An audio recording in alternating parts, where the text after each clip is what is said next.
Hi, welcome to GIPSA YouTube channel. My name is इमजो वैदुल लाजमी। I am faculty training GIPSA. आज का हमारा टॉपिक है फायर सेफ्टी इक्विपमेंट का इंस्पेक्शन और मेंटेनेंस। हम इस टॉपिक में बात करेंगे कि हमारे जो फायर सेफ्टी इक्विपमेंट्स होते हैं उनका हम इंस्पेक्शन कैसे करते हैं, उनका हम मेंटेनेंस कैसे करते हैं। तो इससे पहले अगर आप हमारे चैनल पर नए हैं तो हमारे चैनल को सब्सक्राइब कीजिए और बेल आइकन दबाइए। तो फ्रेंड चलिए स्टार्ट करते हैं। फ्रेंड जैसे कि आप देख सकते हैं हमारे पास एक फायर एक्सटिंग्विशर है जो कि फोम टाइप का फायर एक्सटिंग्विशर है। तो यहाँ पे आपको सबसे पहले जो चीज़ें देखने की जरूरत होती है वो होती है यहाँ पे प्रेशर गेज। हमारा प्रेशर गेज जो होता है वही इंडिकेट करता है कि हमारा जो फायर एक्सटिंग्विशर है वो रेडी टू यूज़ है या फिर इसको रिफिल करने की ज़रूरत है। तो जैसे कि आप देख सकते हैं यहाँ पे दो कलर कोडिंग दी हुई रहती है। एक होती है रेड और एक होती है हमारी ग्रीन। तो अगर आपकी जो नीडल है, जो ये जो नीडल आप देख रहे हैं, जो सुई दिख रहे हैं, ये जो है अगर लेफ्ट साइड इंडिकेट कर रही है तो इसका मतलब ये है कि आपके फायर एक्सटिंग्विशर को रिफिल करने की ज़रूरत है, इसमें प्रेशर नहीं है।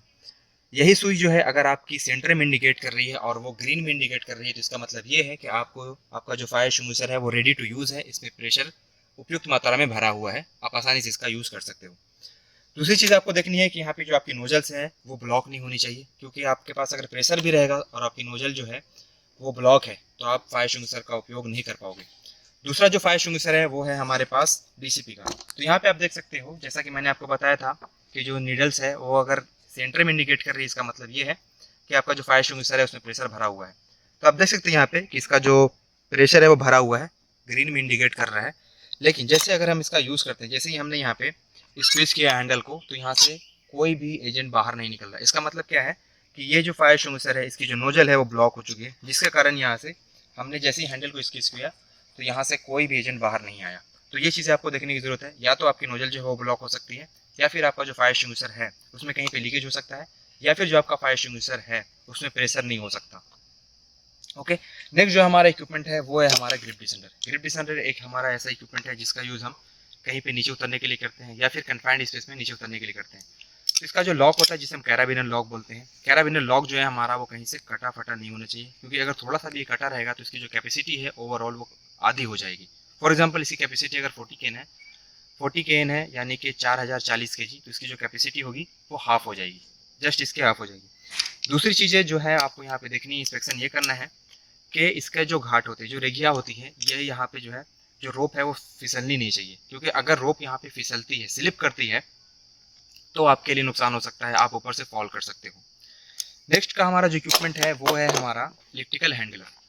फ्रेंड्स, इलेक्ट्रिकल हैंड ग्लव जो है हमारे इलेक्ट्रिकल वर्क के लिए काम आता है, जहाँ पे हम इलेक्ट्रिकल का काम कर रहे होते हैं वहाँ पे इसका यूज़ किया जाता है। तो इसकी जो कैपेसिटी है, इसकी जो एफिशिएंसी है, इसकी जो प्रभाविता है वो डिपेंड करती है इसकी थिकनेस पे। अगर जो हमारा इलेक्ट्रिकल हैंड ग्लव्स है वो डिसकलर्ड हो चुका है, इसका जो कलर है वो उड़ चुका है, तो आपको इस कंडीशन में इसका यूज़ नहीं करना है।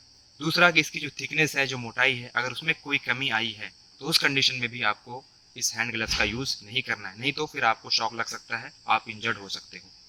जैसे कि आप देख सकते हैं यहाँ पे हमारा जो दूसरा इलेक्ट्रिकल हैंड ग्लव्स है, इसका जो कलर है वो पूरा का पूरा डिसकलर्ड हो चुका है।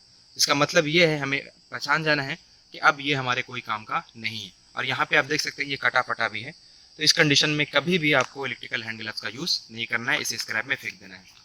दूसरी जो हमारे पास रोप है जिसे हम लोग बोलते हैं पोलियामाइड रोप, ये हमारी एक रोप होती है जिसका यूज़ हम असेंडिंग के लिए करते हैं। जब हम ऊंचाई पे चढ़ रहे होते हैं तब हम वहाँ पे इसका यूज़ करते हैं।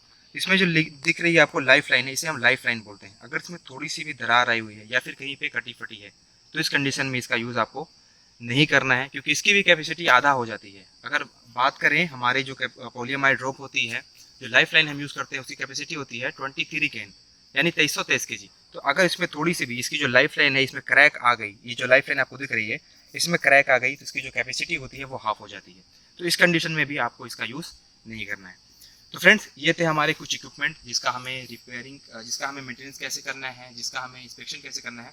आई होप आपको वीडियो पसंद आएगा। Thank you.